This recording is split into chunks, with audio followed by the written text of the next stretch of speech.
আসসালামু আলাইকুম। এই তো বানানা মরিচ, শিমলা মরিচ যে যেটাই বলুক হ্যালোপিনো।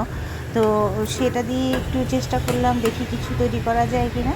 তো এগুলোকে একটু প্রথমে হালকা সিদ্ধ করে নিলাম।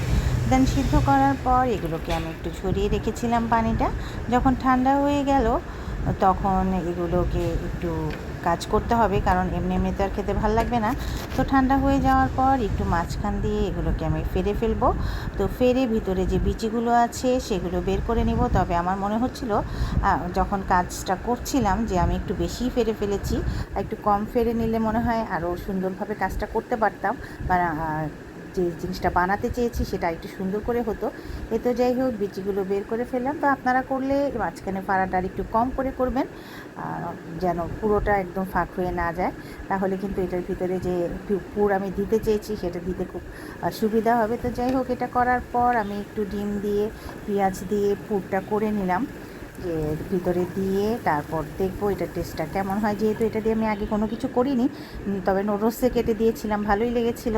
তো এবার হচ্ছে ভিতরে পুরগুলো ঢোকানোর পালা। একটার বোটাটা পড়ে গিয়েছিল। তো যাই হোক, এই তো এই দেখেন, বেশি ফেরে ফেলাতে আমার এটা ঢোকাতে কিন্তু একটু সমস্যা হয়েছে। তো মাঝখান দিয়ে অল্প যদি ফেরে নেওয়া হয় তাহলে মনে হয় আরও সুন্দর করে করা যাবে। যেহেতু ফার্স্ট টাইম করলাম, তো সেকেন্ড টাইম করার সময় আমি মাঝখান দিয়ে একটু ফেরে নিব, তাহলে জিনিসটা ব্লক হয়ে থাকবে ভালো। তো এরপরে এগুলোকে বেসনে চুবিয়ে আমি যেভাবে বেগুনি ভাজি বা আলুর চপ ভাজা হয় ঠিক সেভাবেই ভাজবো। তো মোটামুটি ওই ফাঁক হয়ে যাওয়াতে আমার একটু দিতে কষ্ট। তো ভালো করে এপিঠ ওপিঠ উল্টে নিয়ে একটু লাল লাল করে নিলাম। আসলে মাঝে মাঝে ডিফারেন্ট কিছু করতে একটু ভালোই লাগে। তো যাই হোক, এই তো হ্যালোপিনো দিয়ে হয়ে গেল আমার মজাদার একটা নাস্তা। তো সবাই ভালো থাকবেন, বাসায় ট্রাই করবেন, দোয়া করবেন আমাদের সবার জন্য। আল্লাহ হাফিজ।